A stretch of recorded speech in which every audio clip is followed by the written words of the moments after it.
সনাতন হিন্দু ধর্মে বিভিন্ন গাছের মাহাত্ম্য রয়েছে। অনেক গাছকেই সনাতন ধর্মাবলম্বীরা দেবতা জ্ঞানে পূজা করেন। তেমনই একটি গাছ হলো তুলসী গাছ। তুলসী গাছে স্বয়ং মা লক্ষ্মীর বাস। নিয়মিত তুলসী গাছের পূজা করলে এবং তুলসী গাছে জল দিলে মা লক্ষ্মী তুষ্ট হন এবং সেই পরিবারে নিজের আশীর্বাদ সর্বদা বজায় রাখেন। নিয়মিত ভক্তি ভরে তুলসীর পূজা করলে বাড়িতে সুখ ও সমৃদ্ধি অক্ষয় হয়ে বিরাজ করে। বেশিরভাগ হিন্দু গৃহস্থ বাড়িতে তুলসী গাছ অবশ্যই থাকে। যে বাড়িতে তুলসী গাছ থাকে সেই বাড়িতে স্বয়ং মা লক্ষ্মীর অধিষ্ঠান। তুলসীকে বিষ্ণু স্ত্রী জ্ঞান করা হয়, তাই তুলসী গাছের পূজা করলে তুষ্ট হন নারায়ণ। নমস্কার, আমি দীপা। প্রত্যেককে সুস্বাগত জানাই রায়কিশোরী দীপা অর্থাৎ সনাতন ধর্মীয় তথ্যমূলক চ্যানেলে। আজকের ভিডিওটি অত্যন্তই গুরুত্বপূর্ণ এবং প্রাসঙ্গিক একটি বিষয় নিয়ে আপনাদের সাথে আলোচনা করা হবে এবং কম বেশি প্রত্যেকের এই বিষয়ে জানা উচিত। আমি আশা করব যারা শাস্ত্রকে মানেন, যারা ধর্মের প্রতি পালন করেন, তারা অবশ্যই আজকের এই ভিডিওটি শুরু থেকে শেষ অবধি অবশ্যই দেখবেন, স্কিপ করে নয়, নতুবা মূল্যবান বিষয়টি বাদ পড়ে যেতে পারে। আজকের ভিডিওতে থাকবে তুলসী গাছে বাড়িতে থাকা এই প্রকার জল এইভাবে কখনোই অর্পিত করবেন না, নতুবা আপনাদের জীবনে নেমে আসবে চরম দারিদ্রতা তথা সংসার জ্বলে পুড়ে নষ্ট হয়ে যাবে। এছাড়াও শাস্ত্র মতে কোন দিন তুলসী গাছে জল বাড়ির স্ত্রীদের দেওয়া উচিত নয় সেই সম্পর্কেও আপনারা জানতে পারবেন। বাড়ির মহিলারা বা স্ত্রীরা এই দিনগুলোতে যদি মা তুলসীকে জল অর্পিত করে থাকেন তাহলে এই ভুলের কারণে তাদেরকে বিভিন্ন রকমের দুর্ভাগ্যের সম্মুখীন হতে হয়। তাদের উপর মা তুলসী দেবীর সঙ্গে সঙ্গে মা লক্ষ্মী দেবীও রুষ্ট হয়ে যাবেন। প্রতিটি সনাতনীদের গৃহে নিশ্চয়ই তুলসী বৃক্ষ আছে। শাস্ত্র অনুসারে যেসব গৃহে তুলসী গাছ আছে সেসব গৃহে সাক্ষাৎ মা লক্ষ্মী বসবাস করেন। যদি কোনো ব্যক্তি তুলসী গাছের সঠিক নিয়ম দেখাশোনা করে থাকেন, পূজাপাঠ করে থাকেন, তাহলে সেই গৃহে মা লক্ষ্মী দেবী স্থায়ীভাবে নিজের স্থান গ্রহণ করবেন। গৃহে তুলসী গাছ রাখার কয়েকটি বাস্তু নিয়ম রয়েছে যেগুলি আমাদের একটুকু হলেও মেনে চলা উচিত। আসুন প্রথমেই জেনে নেওয়া যাক সেই বাস্তু নিয়মগুলো কি। নমস্কার, আমি দীপা। আসুন ভিডিওর মূল প্রসঙ্গে। সর্বপ্রথম নিয়মটি হলো, নিয়মিত যদি ঘুম থেকে উঠে আপনারা তুলসীকে দর্শন করেন এবং তুলসী মহারানীর সামনে করজোড়ে প্রণাম করেন, তাহলে আপনারা সমস্ত রকমের পাপ থেকে মুক্তি পাবেন। সেই ব্যক্তির মধ্যে একটি নতুন ঊর্জার সৃষ্টি হয়, যার ফলে সেই ব্যক্তি সমস্ত কার্যে সফলতা অর্জন করতে সক্ষম হন। দ্বিতীয়ত, তুলসী গাছে নিয়মিত পূজা অর্চনা করলে এবং সন্ধ্যাতে বা রাত্রিতে প্রদীপ জ্বালালে আপনাদের সমস্ত রকমের মনস্কামনা পূর্ণ হবে। যাদের যেমন মনস্কামনা আছে প্রদীপ প্রজ্বলিত করে ভক্তিতে আপনার মনোবাঞ্ছা জানাবেন তুলসী মাকে, নিশ্চয় তারা অশেষ কৃপা বর্ষিত হবে সেই ভক্তের প্রতি। মা সন্তানের দুঃখ অবশ্যই মোচন করবেন। তৃতীয়ত, শাস্ত্র অনুসারে দেবী তুলসী মা যদি কোনো ব্যক্তির উপর এক দৃষ্টি দিয়ে থাকেন, তিনি যদি প্রসন্ন হন তাহলে সেই ব্যক্তি রাজা হতে বেশি সময় লাগে না। তাই মা তুলসীর পূজা যারা নিয়মিত করেন, মন দিয়ে করেন, নিয়মবিধি মেনে মা তুলসীর পূজা অর্চনা করে থাকেন, তাদের সাফল্যের শিখরে পৌঁছাতে বেশি সময় লাগে না। চতুর্থ যে বিষয়টি আর তা হলো, যদি আপনাদের ব্যবসা বাণিজ্য লোকসানে চলছে বা ধরুন আপনাদের ব্যবসা সম্পূর্ণরূপে বসে গিয়েছে, সেক্ষেত্রে আপনারা এই পরিস্থিতিতে ভুল করেও ভেঙে পড়বেন না, দুর্বল হবেন না। আপনারা প্রতি শুক্রবার দিন তুলসী গাছে স্নান করে শুদ্ধ বস্ত্র পরিধান করে কাঁচা দুগ্ধ অর্পণ করুন। এর ফলে দেখবেন ধীরে ধীরে দেবী তুলসীর কৃপায় সমস্ত রকমের দুর্ভাগ্য খুবই শীঘ্রই দূরীভূত হয়ে যাবে, কারণ তুলসী মাতা কখনোই নিজের ভক্তদের নিরাশ করেন না। এরপর পঞ্চম যে বিষয়টি আর তা হচ্ছে, যে সমস্ত গৃহে তুলসী মায়ের প্রত্যহ পূজা অর্চনা করা হয় এবং রাত্রিতে তুলসী তলায় ধূপ প্রদীপ জ্বালানো হয়, সে সমস্ত গৃহে তুলসী মাতার আশেপাশে কখনো অশুভ শক্তি প্রবেশ করতে পারে না। এছাড়াও যেসব গৃহে তুলসী গাছ লাগানো থাকে সেই সব গৃহে নেগেটিভ এনার্জি যেমন প্রবেশ করতে পারে না, ঠিক তেমনি নেগেটিভ এনার্জি সেই সমস্ত গৃহ থেকে অনেকটাই দূরে থাকে এবং পজিটিভ শক্তির বিস্তার লাভ হয়। এরপর ষষ্ঠত যে বিষয়টি আর তা হলো, যদি আপনাদের গৃহে টাকা পয়সার অভাব খুব পরিমাণে থাকে, অর্থকষ্টে ভুগছেন, আপনাদের জমানো টাকা খরচ হয়ে যাচ্ছে সবটা, কিছুতেই জমাতে পারছেন না, সেক্ষেত্রে আপনারা শীঘ্রই নতুন তুলসী গাছ গৃহে এনে লাগান এবং নিয়মিত তুলসী মায়ের পূজা অর্চনা অবশ্যই করুন। সপ্তম যে বিষয় আর তা হলো, যদি আপনাদের গৃহের কোনো বাচ্চাদের উপর খারাপ বা কুনজর লেগে থাকে, তাহলে সেই নজর দোষ থেকে রক্ষা পাবার জন্য তুলসী গাছের 7টি পাতা নেবেন এবং গোলমরিচের 7টি দানা নেবেন। সেগুলো মুঠো করে নিয়ে সেই বাচ্চার মাথা থেকে পা পর্যন্ত 7 বার ঘুরিয়ে নিয়ে সেগুলোকে বাড়ির পিছনের দিকে রেখে দিবেন। এতে আপনাদের সন্তান ধীরে ধীরে সুস্থ হয়ে যাবে। কিন্তু আপনাদের এই প্রক্রিয়াটি ঘড়ির কাঁটা যেভাবে ঘোরে ঠিক সেভাবে সেদিকেই আপনাদেরকে 7 বার এই প্রক্রিয়াটি করতে হবে।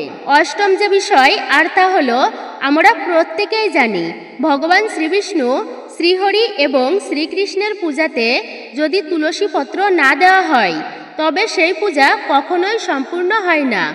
আর এই তুলসী পত্র অর্পিত করার পেছনে একটি গুরুত্বপূর্ণ কারণ রয়েছে।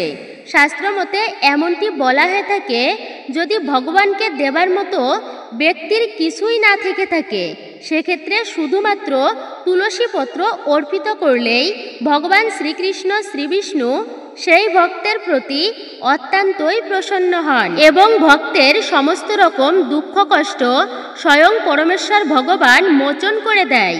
তাই অতি অবশ্যই শ্রীকৃষ্ণের পূজা এবং শ্রী বিষ্ণুর পূজায় তুলসী পত্র নিবেদন করতে একদমই ভুলবেন না।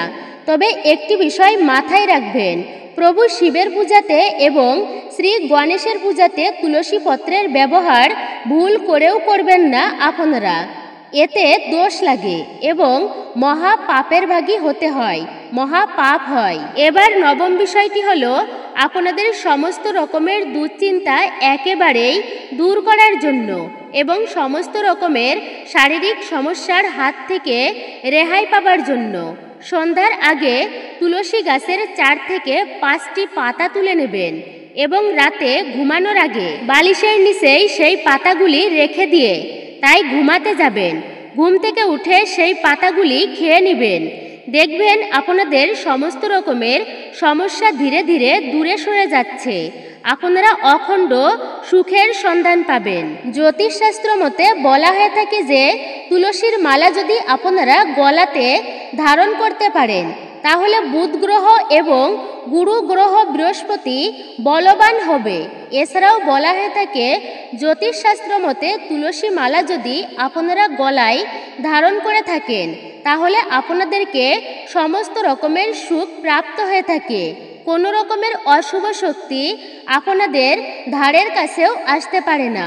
যদি আপনারা মনে করে থাকেন যে তুলসী মালা গলায় ধারণ করবেন সেক্ষেত্রে আগের থেকেই তুলসী মালাতে গঙ্গা জল দিতে হবে, ধূপ দেখাতে হবে এবং সেদিন তুলসী মালা পরবার আগে কোনো মন্দিরে গিয়ে ভগবান শ্রীহরির পূজা আরাধনা করতে হবে। এছাড়াও যে সমস্ত ব্যক্তিরা তুলসীর মালা ধারণ করে থাকে তাদেরকে কিন্তু পেঁয়াজ রসুন মাছ মাংস ডিম এসব খাবার খাওয়া বর্জন করতে হবে। একাদশ যে বিষয়টি আর তা হলো, যদি আপনারা প্রতিটি কাজেই অসফলতার মুখ দেখেন তাহলে আপনাদেরকে তুলসী গাছের একটি দল নিতে হবে এবং সেই দলটি ভালো করে গঙ্গাজল দিয়ে ধুয়ে নিতে হবে এবং তুলসী দলটির ভালোভাবে পূজা অর্চনা করতে হবে। তারপর সেটি হলুদ কাপড়ে করে মুড়িয়ে রেখে দেবেন ঠাকুরের আসনে। দেখবেন তাতেও আপনাদের সমস্ত রকমের সমস্যা ধীরে ধীরে দূরে সরে গিয়েছে। এরপর দ্বাদশ বিষয়টি হলো, যে সকল ব্যক্তিরা মন থেকে নিয়মবিধি মেনে তুলসী বিবাহ দিয়ে থাকে সেই সকল ব্যক্তিদের উপর সমস্ত দেবদেবীর আশীর্বাদ বিদ্যমান থাকে। তুলসী মাতার সদয় তার কৃপা দৃষ্টি সেই ব্যক্তির উপর বজায় থাকে। ফলস্বরূপ সেই ব্যক্তির জীবনে সমস্ত রকমের পাপের বিনাশ ঘটে এবং পরিবারে সুখ ও অর্থনৈতিক সচ্ছলতা বজায় থাকে। এরপর জেনে নেবেন আপনারা তুলসী গাছ আপনারা কোন দিকে রাখবেন সেই সম্পর্কে। বাস্তুশাস্ত্র মতে তুলসী গাছ লাগানোর সঠিক দিক হলো উত্তর দিক বা উত্তর পূর্ব দিক বা পূর্ব দিক। যদি আপনারা গৃহে তুলসী গাছ লাগান তাহলে আপনারা বৃহস্পতিবার দিনে সকালে স্নান করে নেবেন। স্নান করে শুদ্ধ বস্ত্র পরিধান করে তারপরে আপনারা তুলসী গাছ রোপণ করবেন এবং ভুল করেও শিবলিঙ্গ বা গণেশজির কোনো মূর্তি সেখানে রাখবেন না, অর্থাৎ তুলসী গাছের আশেপাশেও রাখবেন না। অবশ্যই আরেকটি কথা আপনারা মাথায় রাখবেন, তুলসী বৃক্ষে কখনো নোংরা জল অর্পণ করবেন না। সবসময় পরিষ্কার পরিচ্ছন্ন শুদ্ধ জল অর্পণ করবেন। এছাড়াও যদি আপনারা বাড়ির ছাদে তুলসী গাছ রেখে থাকেন তাহলে উত্তর পূর্ব দিক করে রাখবেন।